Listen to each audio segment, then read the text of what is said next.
책들을 살펴보고 있는데 문화와 성교와의 대면, 성교적 만남인데요.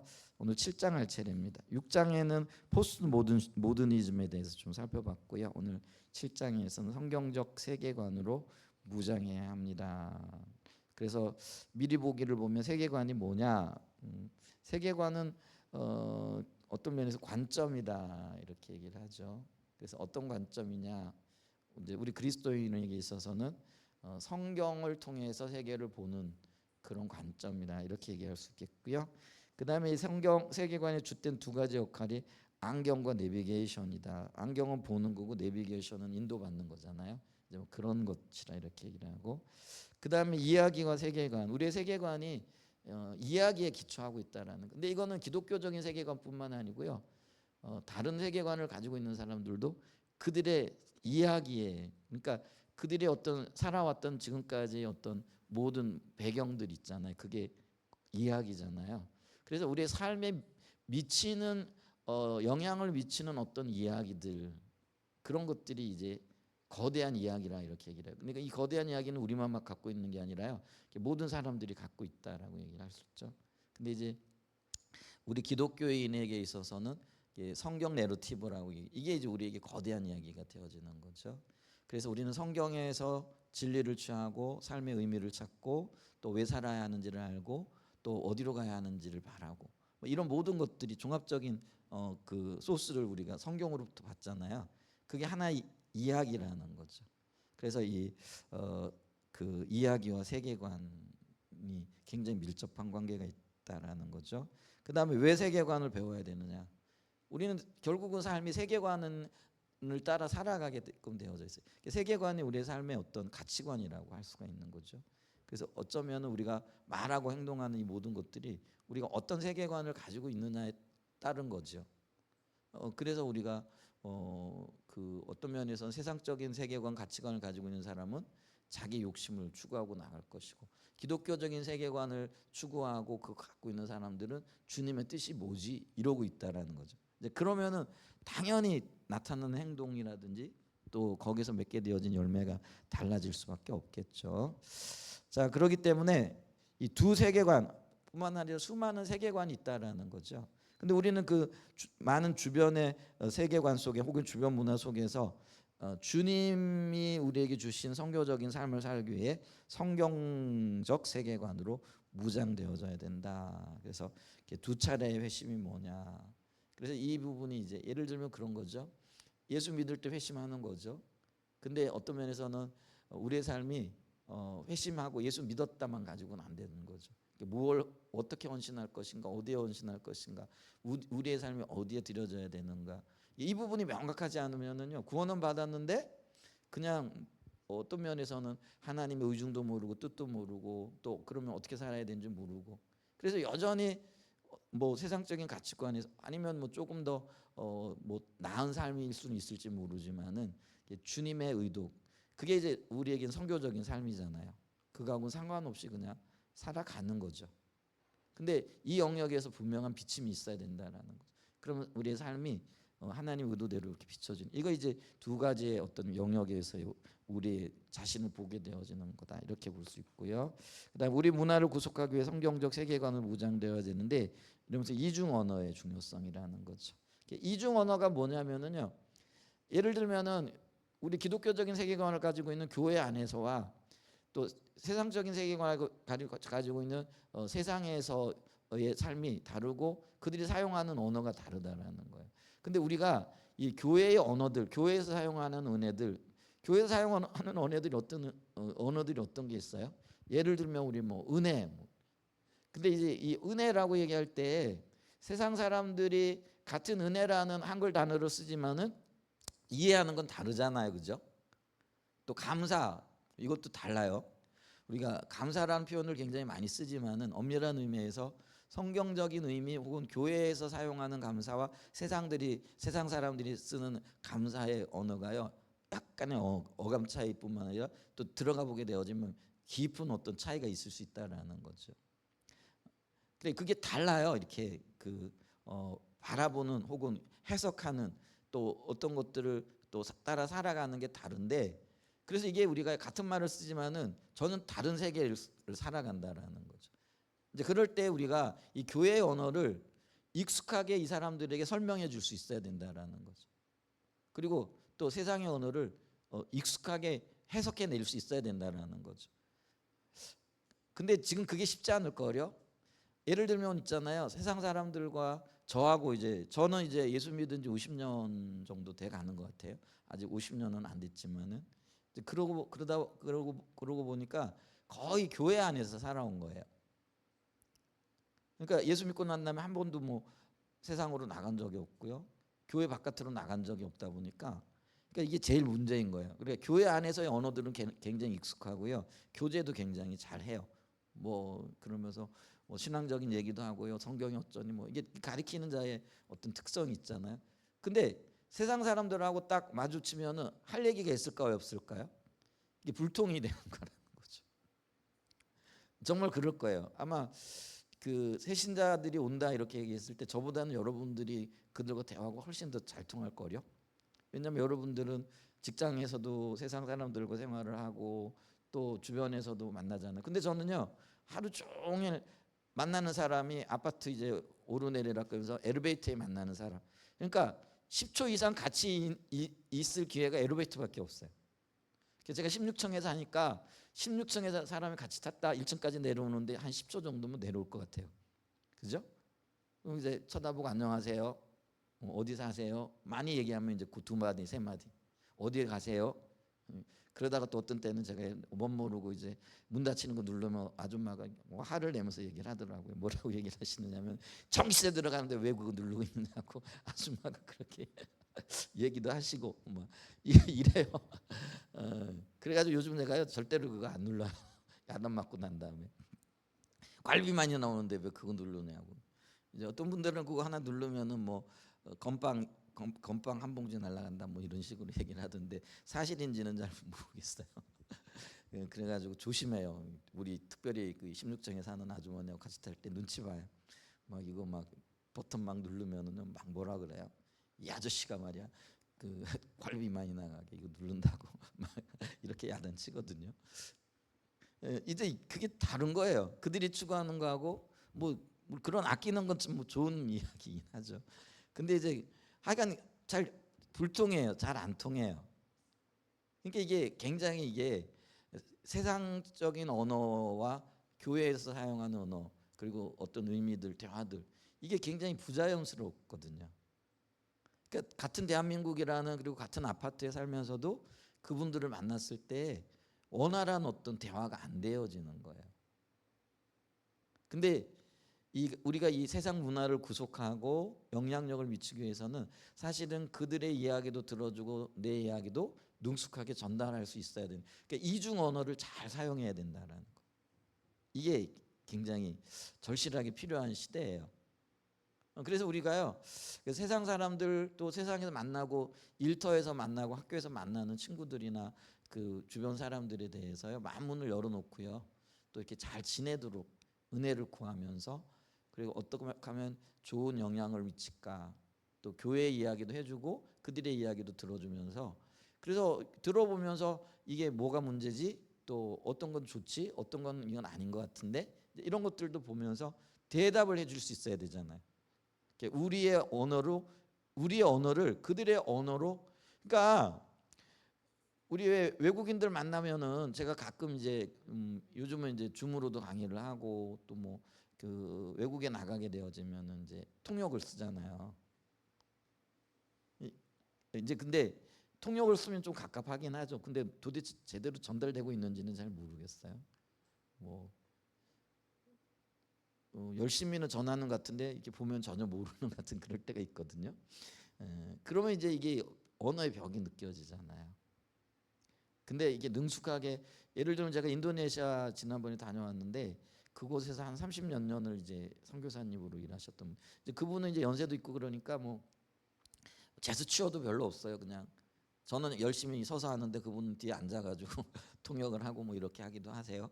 그런데도요 아주 잘 이렇게 보니까 듣는 사람들이 잘 이해를 하고 있는 것 같더라고요. 그러니까 그 언어에 대한 이해, 그러니까 한국어도 잘 이해를 하고 한국어를 이해할 뿐만 아니라 우리가 전달하고자 하는 십자가 복음이 좀 조금 또 신앙적인 독특성이 있잖아요. 독특하다라는 게 용어도 좀 이렇게 서툴기도 하고, 예를 들면 뭐 거짓 신학 체계 뭐 이런 것들은 같은 교회 안에 있지만 다른 교회에서는 잘 안 쓰잖아요. 성광아, 그렇지? 거짓 신학 체계라는 얘기를 들어본 적이 없지. 여기 와서나 들었지, 그렇지? 근데 이게 신앙에 대한 잘못된 이해들 혹은 왜곡된 어떤 가치들을 거짓 신앙이라고 얘기를 하거든요. 근데 이런 얘기들이, 예를 들면 우리가 가가지고 같은 교회에 다니는 사람들끼리도 요즘 거짓 신앙이 문제야, 거짓 신앙 체계가 참 많이 이렇게 만연해 있어, 그러면은 이게 무슨 소리야? 이해가 안 된단 말이에요. 근데 이거를 이제 잘 해석해 줘야 되는 거잖아요. 이게 이중 언어라는 거죠. 거짓 신앙, 참 우리 신앙이 요즘 진짜가 아닌 게 너무 진짜처럼 판을 치는 게 많이 있어. 그게 좀 잘못된 신앙이지.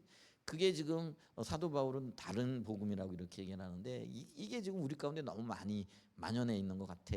그러면은 그런 용어는 안 썼지만은 거짓 신앙에 대한 얘기가 전달된 거잖아요. 그럼 이제 그런 얘기는 알아듣는단 말이에요. 이제 그런 것들에 능숙해야 된다라는 거예요. 세상에 대해서, 세상에 나가서 세상 사람들에게 우리의 신앙을 잘 어필해낼 수 있어야 된다는 거예요. 그들 마음 안 상하고 그들의 표현대로, 어떤 거는 말이야, 예수 믿어야 복 받아, 예수만이 생명이야, 그 당연한 이야기인데, 근데 그들은 뭐예요? 이런 얘기를 들으면은 거부감을 느끼는 거죠. 그러면서 요즘 어떻게 생각하는 거예요? 저런 자기만 옳다라고 생각하는 고집쟁이들 뭐 이렇게 얘기를 할 수 있잖아요. 근데 이런 것들을 어떻게 잘 풀어내느냐, 이게 이제 이중 언어의 문제라는 거예요. 같은 언어를 썼는데 다른 의미로 지금 우리가 받아들이고 있고 사용하고 있는 것들을 어떻게 잘 풀어내느냐, 이런 게 중요해요. 그래서 이중 언어가 굉장히 중요하다. 그래서 이중 간첩 뭐 이런 거 얘기하는 거 아니고요. 그래서 이런 것들을 잘 이렇게 담아내야 되는 것들이 필요하다. 그게 이제 우리가 세상 문화 속에서 기독교적인 세계관을 가지고 살아가는 사람들이 가져야 할 혹은 갖추어야 할 기술적인 영역이라는 거죠. 이런 것들도 굉장히 필요하다. 그래서 이 모든 것들을 담고 있는 게 성경적 세계관으로 무장되어져야 된다. 그래서 성경적인 세계관이 무장되어지기 위해서 성경의 이야기를 알아야 되잖아요. 그래서 얼마나 했는지 모르겠는데 6개월 이상은 한 것 같은데, 그래 6개월 이상 되나요? 그래서 제가 그 성경적 세계관 그래가지고 창세기부터 시작해가지고 5세5경이잖아요. 그 다음에 이제 뭐 여호수아서라든지 또 뭐 사사기서, 또 뭐 시편, 또 역사서, 예언서들, 요걸 이제 분류별로 해가지고 조금씩 얘기했잖아요. 다 자세하게 하나씩 얘기하려 그러면은 그런 것도 나중에 참 좋을 것 같아요. 우리 시간이 되고 그러면은, 예를 들면 구약 신학 혹은 구약 개론, 구약 신학까지 못 나가더라도 구약 개론 이렇게 나가면은 한 권 한 권을 조금 책별로 좀 다뤄 나가게 되어지면은 이게 이래서 이런 얘기가 있구나, 이렇게 연결되어 주는구나. 근데 이게 하나의 이야기로 쭉 오잖아요. 그래서 주일 낮에 설교하기에는 그걸 너무 뭐 세세하게 자세하게 할 수는 없어서 한 부분씩 이렇게 해가지고, 근데 흐름을 이렇게 쭉 얘기했잖아요. 그러면서 구속사적인 관점에서 보여지는 하나님의 계획. 그래서 오늘 결론이 난 거잖아요. 그게 뭐예요? 타락한 인류를 하나님께서 구원하시기로 계획을 세우셨는데, 그 구원의 정점이 누가 있는 거예요? 예수 그리스도가 계신 거예요. 그래서 그분이 오셔서 구원을 이루셨어요. 구원의 완성이 되어졌어요. 근데 그 구원의 완성이 우리의 삶에 충분한 영향력을 미치기까지는 아직까지는, 그러니까 이미 하나님 나라가 우리 가운데 시작이 되어졌고 구원은 완성하셨는데, 이게 완전한 성취가 오기까지는 주님이 오실 때까지 기다려야 된다라는 거죠. 근데 그 주님이 목적이 그거예요. 그래서 만물의 회복, 새 창조의 역사가 새 하늘과 새 땅이 우리 가운데 예루살렘으로 우리 가운데 주어질 때 완성되어지는 거잖아요.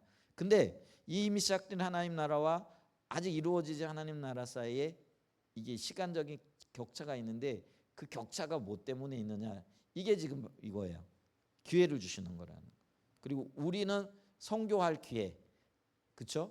그 다음에 아직 믿지 않는 자들은 받아들일 기회, 이게 있는 거예요. 근데 사랑이신 하나님이 의외로 이 시간을 좀 길게 주시는 것 같아요. 우리는 빨리빨리 왔으면 좋겠잖아요. 우리만 구원받으면 되니까. 저는 하던 얘기죠. 근데 주님은 뭐예요? 너만 갖고는 안 돼. 이게 뭐예요? 너도 구원받지만은 아직 구원받지 못한 수많은 사람들은 어떡하지? 아직 나를 알지 못하는 그 많은 사람들은 어떡하지?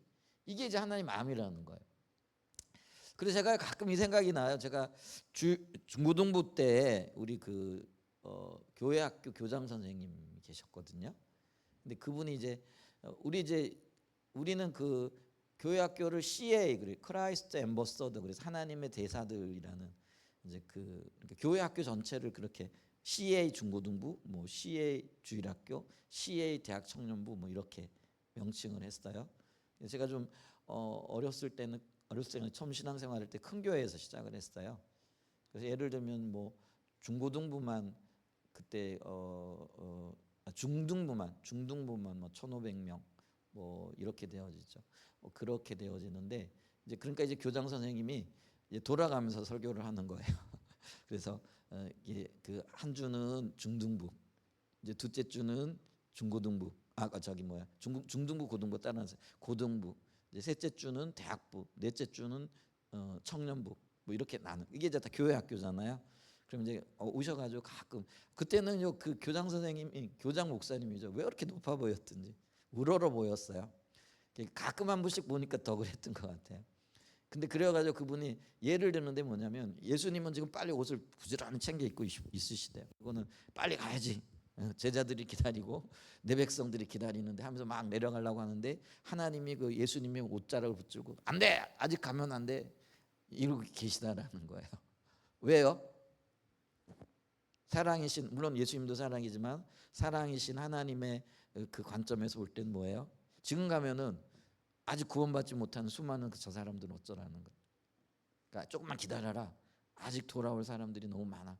그러면서 아주 그 액션까지 취하시면서 막 자꾸 이렇게 예수님의 옷자락을 잡아당기고 계시다라는 거죠. 근데 그게 제 머릿속에 이렇게 남아 있어요. 재림이 그러니까 주님이 오셔야 그게 완성되는 거잖아요. 근데 주님이 가시려고 지금 빨리 우리 예수님은 빨리 가야지 하고는 그러고 계신데 하나님은 지금 그 예수님의 옷자락을 잡고 안 돼. 지금은 아직 아니야.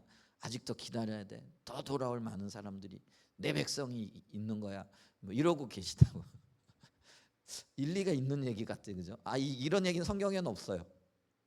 근데 그 교장 목사님은 아마 하나님의 마음이 이렇게 부어져 가지고 있지 않았을까? 그 잃어버린 영혼들에 대한 아버지의 마음, 모든 영혼들이 주님께로부터 돌아오는 그 마음. 이제 그 심정으로 지금 하나님이 예수님의 옷자락을 붙잡고 계시고 우리 예수님도 그 마음을 하나님의 아버지의 마음을 하시니까 순종해서 지금 계신 거다. 이렇게 되어지는 거죠. 그러면서 이 시기는 뭐예요? 우리가 선교적인 사명을 감당할 시기라는 거죠.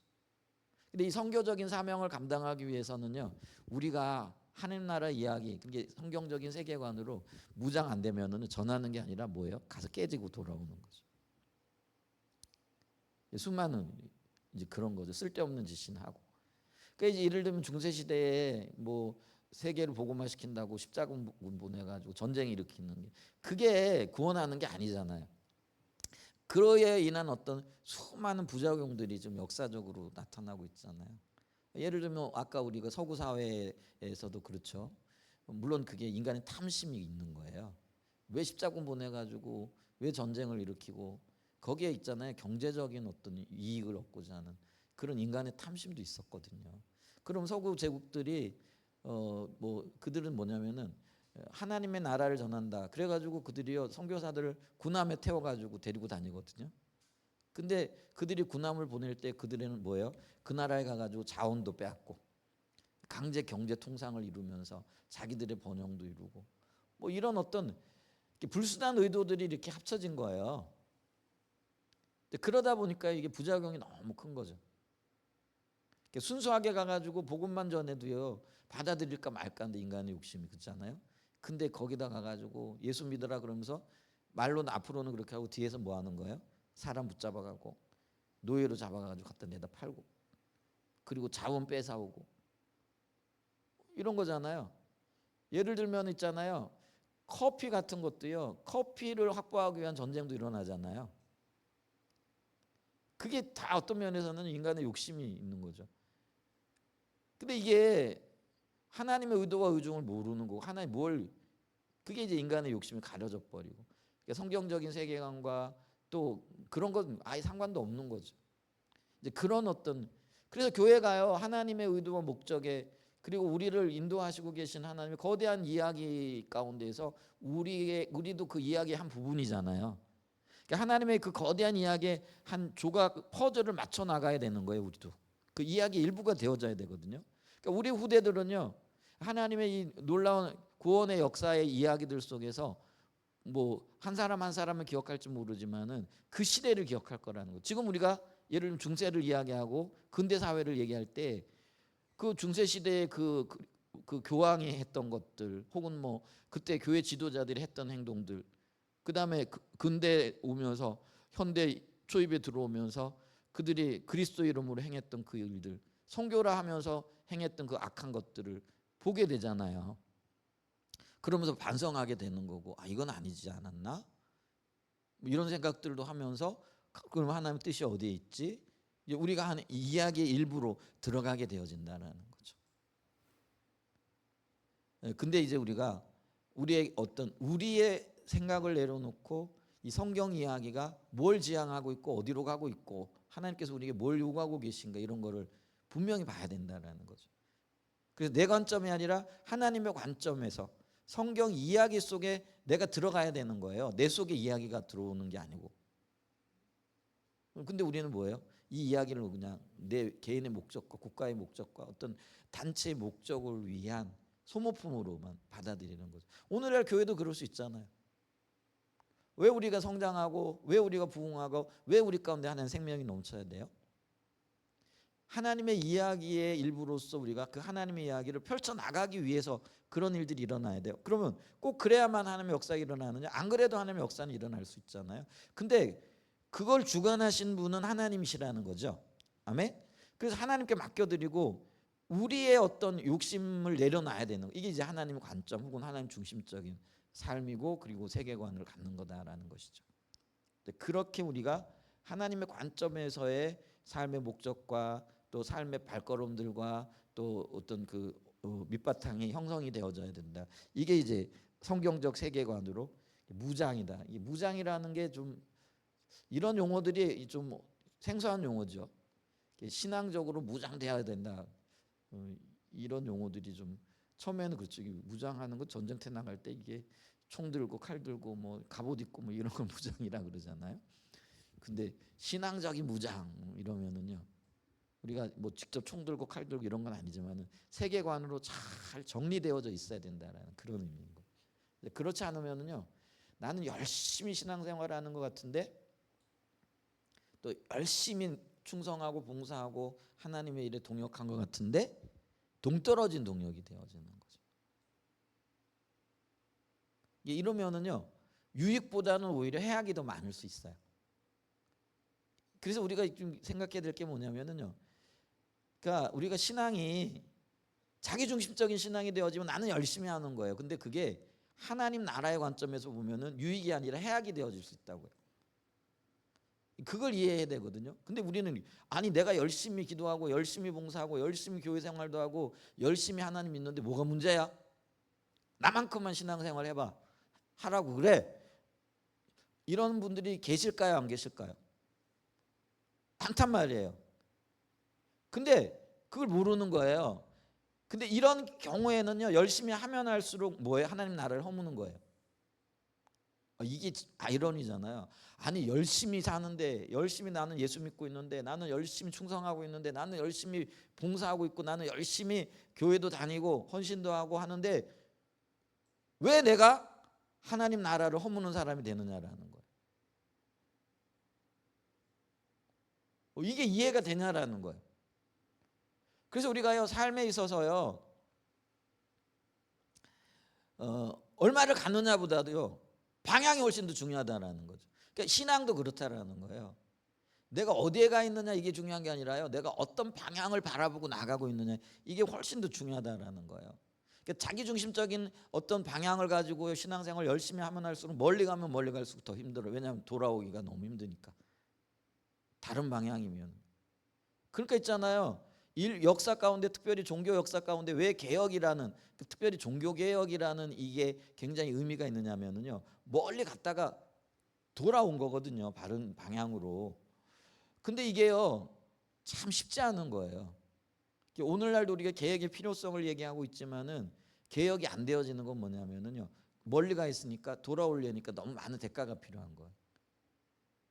그러니까 교회도 그렇고 개인도 그렇고요.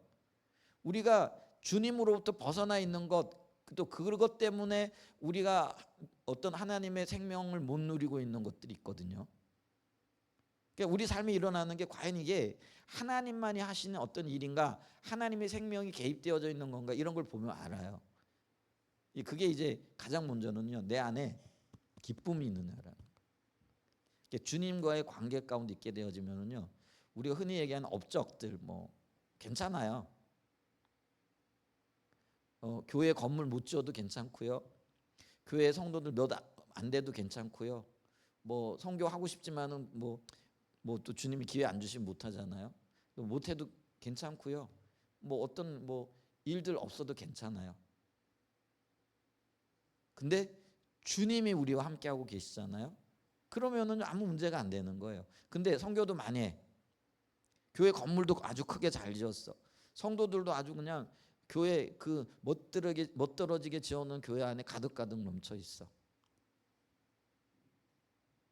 근데 업적은 많은 거죠. 멀리 간 거죠. 많은 일들을 한 거죠. 근데 주님이 함께 안 하셔. 그러면 그게 과연 그게 의미가 있느냐라는 거예요. 개인의 삶에서도 그렇다라는 거죠. 과연 주님이 나와 함께하고 계신. 그래 주님이 생명이기 때문에 주님은요 우리에게 나는 내가 곧 길이요 진리요 생명이요 이렇게 얘기할 때 길을 인도하시는 분이 아니고요. 그분 자신이 길이라는 거예요. 그분 자신이 생명이라는 거예요. 그래서 내가 곧 길이요 곧 진리요 곧 생명이요 이렇게 얘기되는 거예요. 근데 우리나라 번역은 어떻게 돼 있어요? 내가 곧 길이요 진리요 생명이요 이렇게 되는데 이거를 정확하게 이해하기위해서는 내가 곧 길이요 내가 곧 진리요 내가 곧 생명이요. 그러니까 그분이 곧 진리 자체라는 거예요. 그럼 내가 진리 안에 머물러 있으면 그거는 다른 게 필요가 없잖아요. 이게 분명해야 된다라는 거예요. 이게 내 삶에 분명해야 되는. 그러니까 있잖아. 이러니까 우리가요 삶에 어떤 역경이 와도 흔들리지 않는 거예요. 근데 이게 없으니까 어떻게 되어지는 거예요? 조금만 역경이 오고 고난이 오고 어려움이 오면 아주 난리 나는 거죠. 이스라엘 백성들이 물 없을 때 어떻게 해요? 막 모세를 원망하고 땅을 치면서 막 밤을 새가면서 막 원망하는 일들이 나오잖아요. 근데 원망, 불평, 그다음에 그게 어디로 나가요? 불신으로 나가는 거죠. 하나님 없는 사람들의 행동으로. 그러니까 하나님 없는 사람들의 행동이 나오는 거예요. 그러니까 그들이 뭐라고 얘기를 해요? 우리 하나님 필요 없다라는 거. 그러면서 어디로 가자는 거예요? 애굽으로 돌아가자 이 얘기가 나오는 거예요. 근데 그 애굽이 어떤 땅이에요?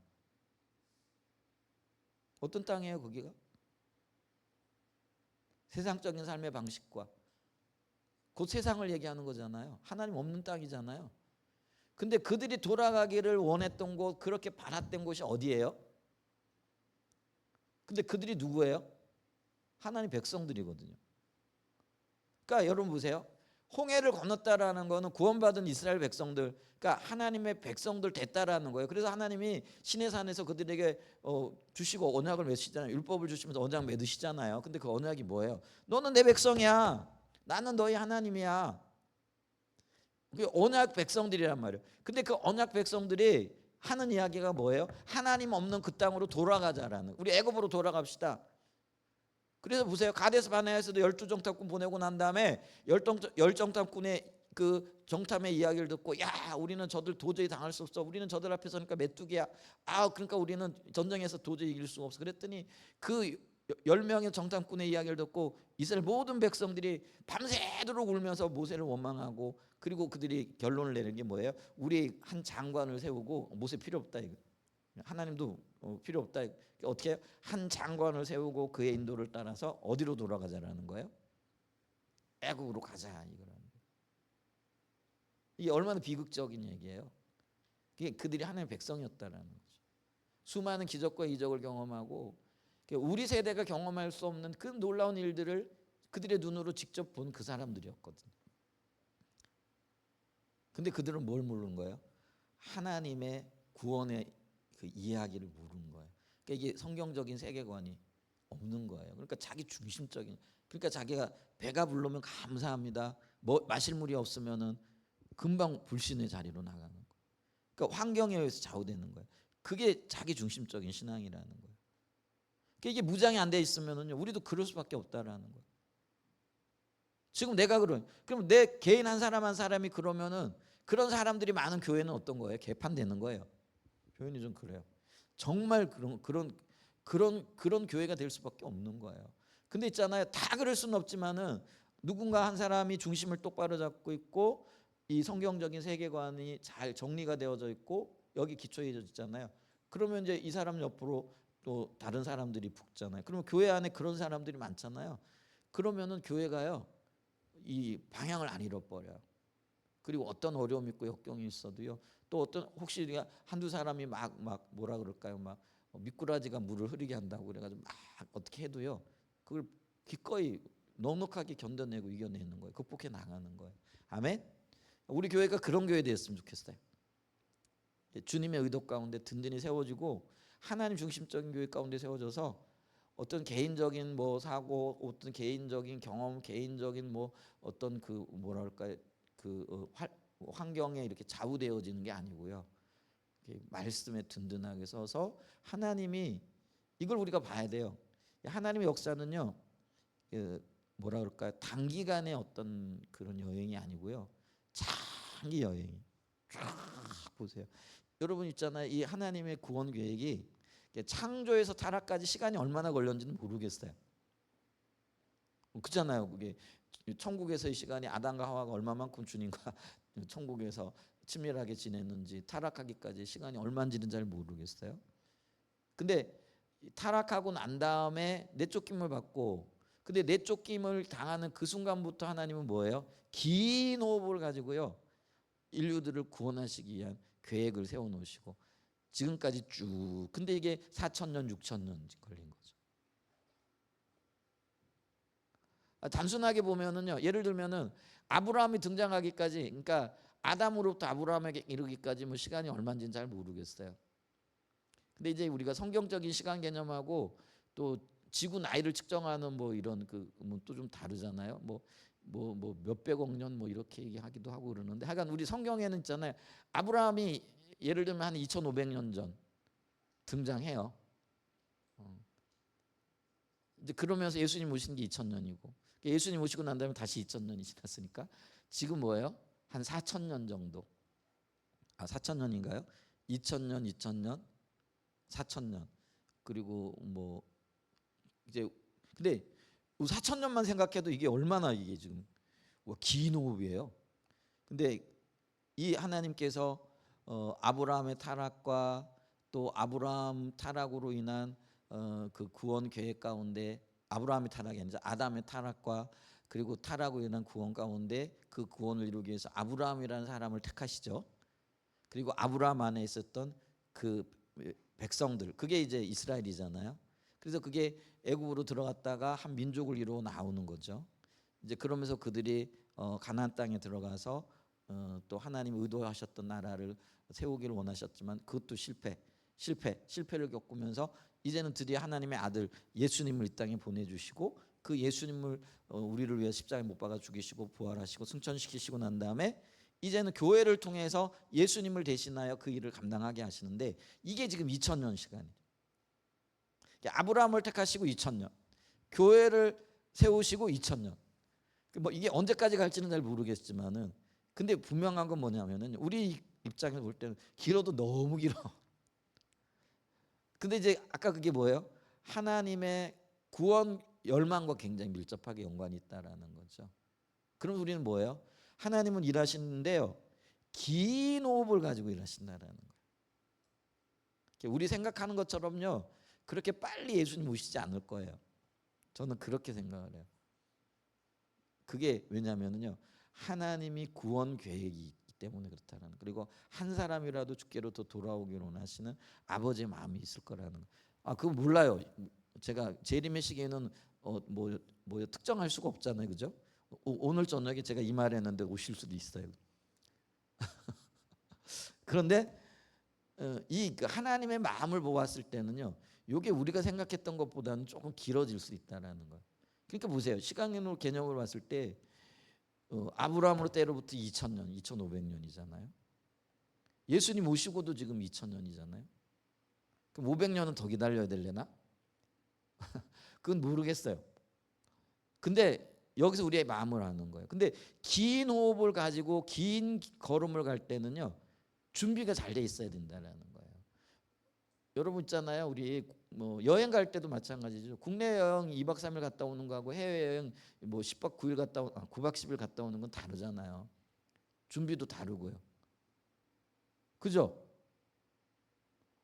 1년씩 가려면 또 준비가 다르잖아요. 뭐 낑낑거리면서 막 이게 지금 뭐 무게가 얼마가 되니 뭐니 이러면서 무게 안에 맞춰가지고 그렇게 고심하면서 준비해 가잖아요. 그러면은 제 얘기가 뭐냐면 우리가 긴 호흡에 하나님의 그 인도하신 가운데 살아간다라는 거예요. 그러면은요, 긴 호흡에 주님의 뜻을 이루어가기 위해서는 뭐 해야 되는 거예요?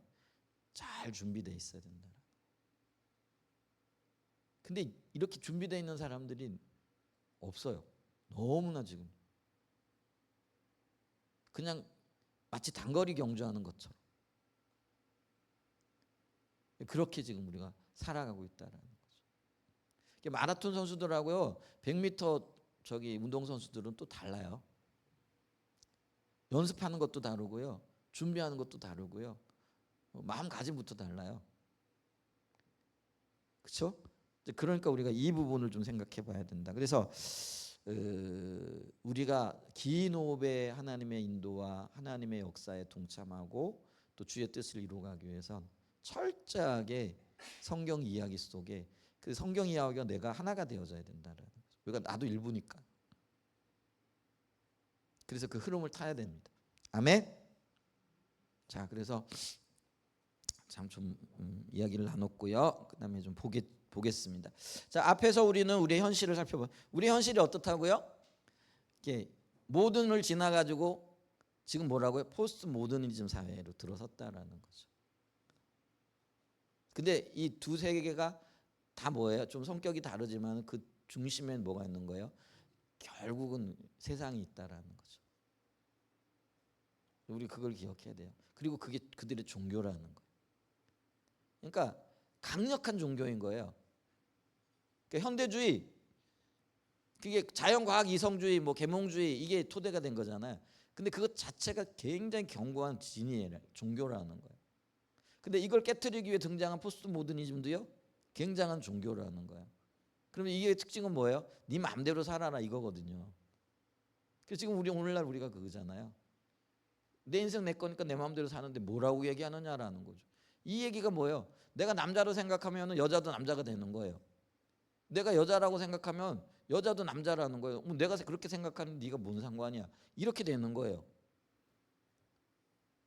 여러분 아직 우리나라는 그렇지만은요, 화장실도요, 남자가 여자 화장실 들어가가지고 나는 여자기 때문에 여자 화장실 들어왔다 이렇게 얘기하면 아무 말도 못해요.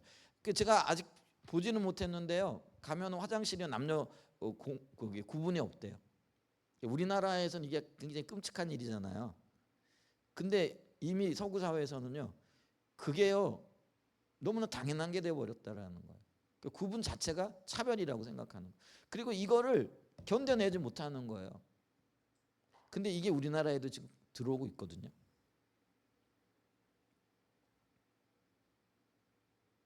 그게 포스트 모더니즘의 영향이라는 거예요. 근데 그 배경에 뭐가 있어요? 강력한 종교가 있다라는 거예요. 그 교육도요, 포스트 모더니즘적인 어떤 사고를 받아들이게 되어지면서 이게 진리를 진리라고 얘기하지 못하는 거예요. 그게 웃기는 이야기도요, 수학을 가르치는데요, 수학의 정답을 없다라는 거예요. 예를 들면 1 더하기 1은 2잖아요. 근데 어떤 녀석이 3이라고 썼다라는 거예요. 그러면서 우기는 거예요. 나는 이거 3이라고 생각한다. 그러면은 선생님이 그래? 그럴 수도 있지 이렇게 대답을 해야지, 틀렸다고 얘기하면은 이게 바른 교육이 아니라는 거예요. 실제로 지금 그런 교육이 이루어지고 있다라는 거예요. 무서운 세상이잖아요. 근데 세상은 그게 옳다라고 여기고 있다라는 거죠. 지금 우리 교육 현장에서도요, 무수한 문제점들이 일어나고 있잖아요. 근데 그걸 어떻게 바로잡을 만한 기준이 없는 거예요. 이게 지금 우리가 맞닥뜨린 현실이라는. 그게 뭐냐면 진리의 부재의 시대를 살고 있다. 그러니까 진리를 진리라고 얘기하고 이것이 옳으니까 이 길로 따라오라 이러면은 비난의 화살이 즉각 쏟아지는 거예요. 그러니까 교회를 향한 비난이 뭐예요? 왜 너희는 니들만 진리가 있다라고 얘기하느냐? 예수만 왜 생명이라고 얘기하고 예수 안에 구원이 있다라고 얘기하느냐? 다른 거엔 그럼 구원이 없냐? 그런 파괴적이고 그런 어떤 뭐라 그럴까요? 이기적인 주장을 하는 거, 그게 도대체 어떻게 그게 있을 수 있는, 이게 이제 어떤 면에서는요, 이 시대의 어떤 어떤 주류적인 사상들의 반영이거든요. 그래서 지금 우리가 그런 시대를 살아가는 거예요. 국민일보에 이런 얘기가 나왔더라고요. 교회 성도들이요, 전도하는 걸 그렇게 두려워한대. 그리고 특별히 있잖아요, 젊은 아이들에게 예를 들면 전도지나 또 요즘은 이제 전도지보다는 뭐 나눠줘요? 물티슈 같은 거 나눠주잖아요. 못 나눠준대.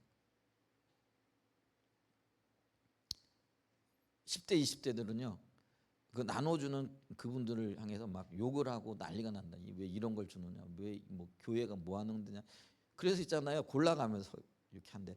그게 국민일보에 나왔더라고요. 제가 그걸 봤어요, 국민일보 기사에. 그래서 오늘날 이 교회에 우리 왜 그 복음 전하기를 원하는 권사님들 좀 연세 좀 드신 분들이잖아요. 그래서 뭐 물티슈 준비해 가지고 나갈 때요, 젊은 사람들에게 못 준대. 그래도 50대 60대 이렇게 좀 되어지면 그분들은 그래도 주는 거는 이렇게 받아가고 욕은 안 한다라는 거죠. 근데 있잖아요, 20대 30대들은 아주 난리가 난대요. 욕을 하고 막 그런 시대가 되어져 버렸어. 이게 실감이 잘 안 가죠. 그래도 우리 동네, 우리는 여기 좀 대전은 그래도 순한 동네에 살아요.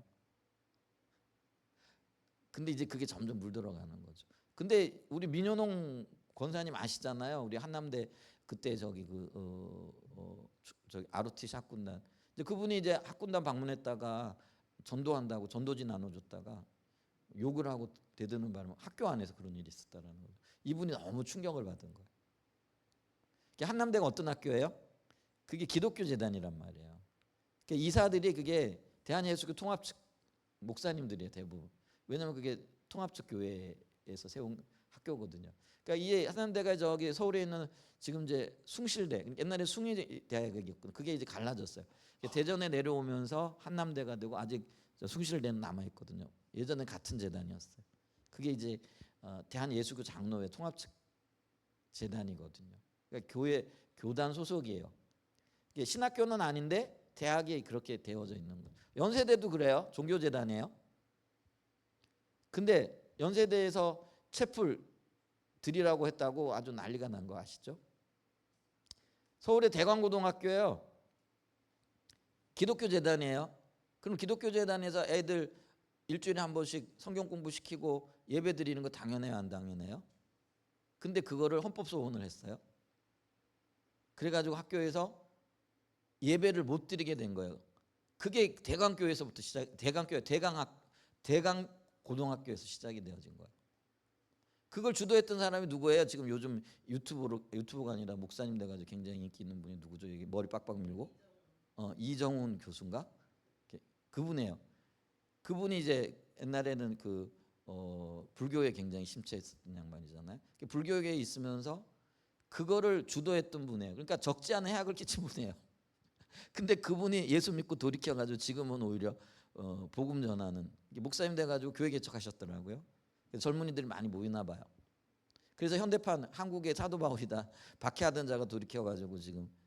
근데 있잖아요, 그건 좋은데요, 그로 인한 해악이 얼마나. 근데 학교에서 종교 교육이 예배가 그것 때문에 못 드리게 된 거예요, 일반 학교에서. 그래서 이제 요즘 어떻게 해요? 그냥 자원하는 사람만 드려라. 억지로 못하게끔 되어져 버렸다라는 거죠. 그러니까 그 이정훈 목사님이 예수 믿기 전에 대광고등학교 어느 아이, 그러니까 그분이 서울대 법대 출신이거든요. 이 법을 가지고 그걸 파고든 거예요. 허점을 파고들어 가지고 학교에서 종교 교육 못하게 하도록 이렇게 되어져 버린 거죠. 이제 그게 근데 있잖아요. 세상 문화와 무관하지 않고 지금 우리가 현실적으로 겪고 있는 문제라는 거예요. 굉장히 큰 실질적인 문제를 우리가 지금 보고 있다라는 거예요. 당면에 있는 거죠. 그래서 있잖아요. 우리가 밖에 나가가지고요 예수 믿으라 혹은 전도지 하나 전하는 것도 쉽지 않아요. 여기서도 우리 이제 전도지 우리 저 물티슈 잔뜩 갖다 놨잖아요. 제가 작년인가 우리 전도한다고 총회에서 지원을 해줘가지고 1,000개인가 이렇게 받았어요. 근데 아직 그 다 소모 못 하고 있는데 부지런히 좀 갖다가 나눠주시길 바랍니다. 근데 이거 쉽지 않아요. 우리 나눠줘 보면은요, 우리 여기 신탄진전역에서 받는 분들 얼마 없어요. 젊은 애들 주면은 안 받아요. 그냥 씩 쳐다보고 그냥 가요. 지금 우리가 당면하고 있는 현실이에요. 이제 그래서 우리가 지금 뭘 해야 된다라는 거예요. 삶으로 보여줘야 되는데 삶의 현장에서 그게 이제 우리가 오이코스를 통해서 그런데 이 오이코스를 통해서도 어떤 사람들에게 초점을 맞춰야 되냐면 내 주변에 있잖아. 예를 들면은 이렇게 공고한 일을 만나는 분들이 있잖아요. 그러니까 병이 들거나 아니면은 뭐 사람이 가까운 어떤 친구가 죽거나 뭐 이런 분들 있잖아요. 그러니까 삶의 위기가 닥치게 되어지면 인생의 한계를 느끼거든요.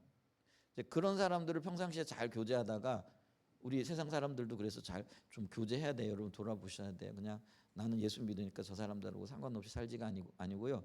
이제 그런 일을 겪는 사람들 이렇게 관계를 갖다 보면 그런 일이 생기잖아요. 그때가 그들을 주님께로 인도할 수 있는 절호의 기회예요. 근데 그들을 잘 이끌 수 있는 곳이 오이코스가 되어져야 된다는 거죠. 그들을 교회로 직접적으로 인도하기는 쉽지 않아요. 근데 오이코스는 누구예요? 뭐 성도들이 이렇게 모여가지고 가볍게 뭐 티타임도 할 수도 있고 또 자유롭게 대화도 나눌 수 있고 뭐 이런 것들이 가능하잖아요. 그래서 지금 오이코스가요 잘 정비되어져야 된다는 거. 그리고 오이코스를 통한 관계 중심 전도가 가장 이 시대에는 효과적인 전도가 될 거라는 거예요. 그래서 예를 들면 뭐 노방 전도해 가지고 수십 명이 한꺼번에 돌아오는데 이게 한때는 자랑거리인 때가 있었어요. 그리고 있잖아요. 교회에 예를 들면은 오늘 새로 나오신 분들 일어나 보세요. 뭐 이러면은 한때는요 뭐 제가 다녔던 교회는 수백 명씩 일어났어요. 그러니까 한 주에 사람들이 수백 명씩 몰려오는 때도 있었어요. 근데 지금은 크고 작은 교회들 가운데 교회를 방문한 사람조차도 찾아보기 힘든 시대를 살아가잖아요. 그래서 우리가 긴 호흡으로 봐야 돼요. 그러니까 긴 호흡으로 바라볼 때 우리가 주변에 있는 사람들 이렇게 꾸준하게 관심을 가지다 보면 언젠가 그들의 삶에 위기가 온단 말이에요. 근데 잘 준비되어 있는 우리는요 그 위기 앞에서 흔들리잖아요. 근데 준비되어지지 않은 세상 사람들은요 위기를 겪게 되어지면 무너지게끔 돼 있거든요.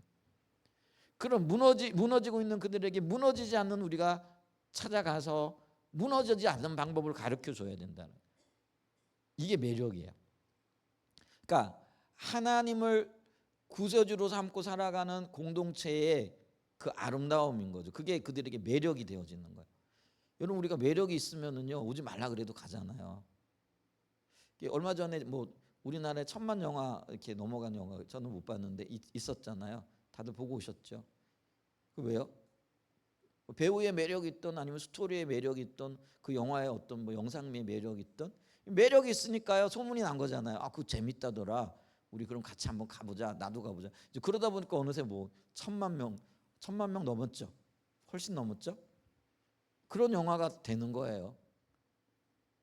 그러니까 영원한 스테디셀러 예수 그리스도 그잖아요. 매력이잖아요. 근데 이 매력이신 예수님 그 자체가 매력이잖아요. 누가 죄인을 위하여 십자가에 못 박혀 죽을 거예요. 이거는 세상에 없는 굉장한 매력이죠. 근데 현대 사람들은 그 너무나 그 매력을 멀리 느껴지고 심지어는 신화로 느낀다라는 거예요. 우리는 역사적인 사실이고 진리로 받아들인 그걸 그들은 2000년 전 이야기라 이게 야 그거 신화야 신화. 멀리 느끼는 거죠. 그러면은 멀리 느낄 그 예수님을 대신해서 누가 그 매력을 전해야 되느냐라는 거예요. 누구게요? 그게 저와 여러분이 돼야 되는 거예요. 그러니까 이 역할이 나타나야만이 하나님의 생명이 다시, 그리고 이 세상의 어떤 현실에 무너져 있는 이 세대를 세울 수 있는 유일한 방법이 그거라는 거예요. 그래서 지금 있잖아요. 선교적 교회를 얘기하면서 다시 지금 공동체, 작은 그룹, 그러니까 작은 공동체도 이게 교회잖아요. 교회 안에 또 다른 교회. 그게 교회마다 다르게 불릴 수 있어요. 어떤 교회는 오이코스라고 불리기도 하고, 어떤 교회는 구역이라고 불리기도 하고, 어떤 교회는 셀이라고 불리기도 하고, 어떤 교회는 뭐라 그러죠? 목장 이렇게 불리기도 한단 말이에요. 근데 우리는 그걸 오이코스라고 한단 말이에요. 오이코스라는 게 가정이라는 의미가 있거든요. 집이라는 의미가 있거든요. 그러니까 잃어버린 자들에게, 무너져 내린 자들에게 가정의 소중함, 가정에서는 일어나잖아요. 그걸 보여줘야 된다라는 거예요. 그래서 매력적인 공동체, 작은 공동체예요. 그래서 근데 작은 공동체인데 그 공동체는 교회가 가지고 있는 모든 특징을 가지고 있다라는 거예요. 그래서 이 오이코스는 가정이요, 교회요, 병원이요 이렇게 되어진다라는 거예요. 그 역할들을 우리가 해내야 되는 거예요. 지금은 멀지만은 이 목표를 가지고 오이코스가 어떻게 지금 자라나야 되는지.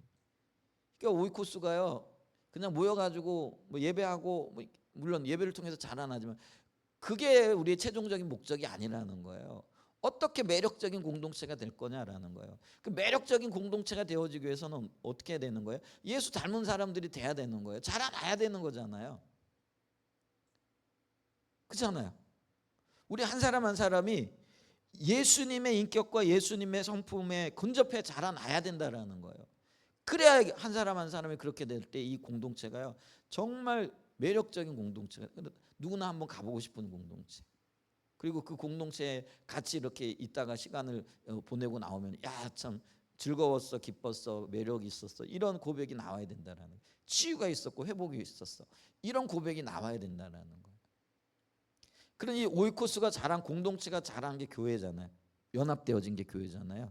그러면 이제 교회 안에서도, 근데 세상 사람들이 교회로 선뜻 들어오기가 힘들지만 가정에 초청되어져 가지고 교제하기는 쉽잖아요. 이제 그러면서 어느 순간 교회로 오는 거죠. 그러면서 이들이 하나님의 백성으로 자라나게 되어지는, 이제 지금 우리가 꿈꾸는 게 그런 것들이라는 거예요. 지금 우리가 생각하고 있는 것들이. 그래 우리가 지금 현실적으로는 너무나 부족하고 이게 연약하지만 보면은 너무나 이상과 우리가 가야 할 목표와 너무 멀리 떨어져 있어요. 근데 그렇다고 포기할 수는 없잖아요.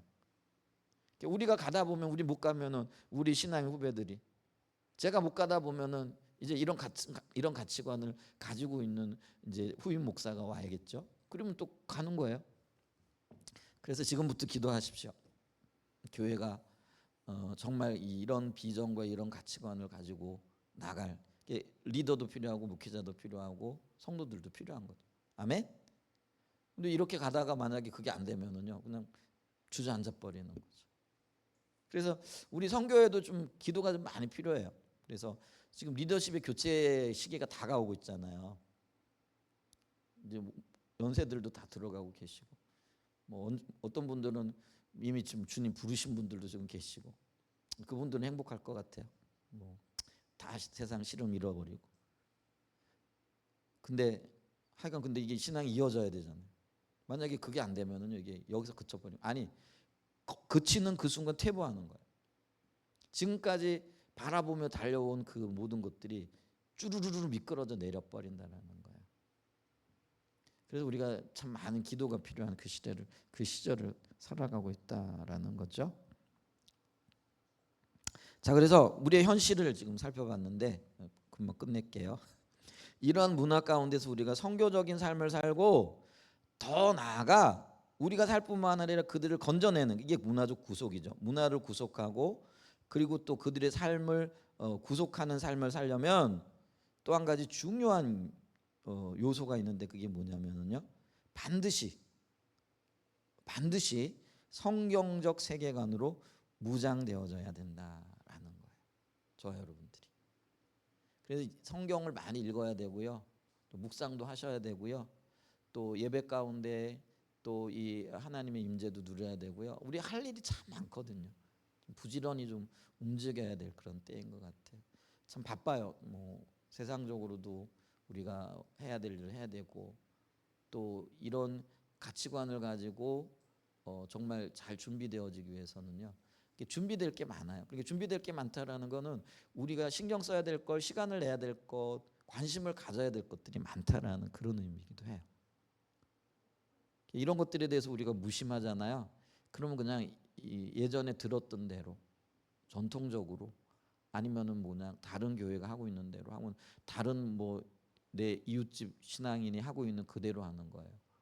근데 그대로 해서는요 똑같은 삶의 반복일 뿐이지 하나님이 원하시는 그런 어떤 신앙의 열매들을 맺을 수 없다라는 거죠. 그런 심각성들을 좀 우리가 볼 수 있었으면 좋겠습니다. 아멘. 그런 관점에서 성경적 세계관의 무장 이 부분을 좀 고민하면서요 우리가 이 부분들을 좀 봐야 되지 않을까 싶습니다. 그래서 성경적 세계관으로 무장하는 것, 잘 준비되어지는 것, 이거는 뭐 더 이상 선택 사항이 아니고요 필수 사항이죠. 그래서 이런 용어들에 자꾸 우리가 노출되어져야 돼요. 그리고 들어야 되고요, 또 생각해야 되고요. 그래서 이런 세계관 이야기를 하는 책들이 있으면 좀 읽어보시고요. 어떤 이야기인가, 또 어떻게 해야 되는가 이런 것들을 좀 잘 이렇게 추구하고 또 무장되어지고 또 주님의 뜻을 따라가는 그런 은혜가 있었으면 참 좋겠습니다. 아멘. 별로 아멘이 안 되시는가 보네. 네, 예, 기도하겠습니다. 우리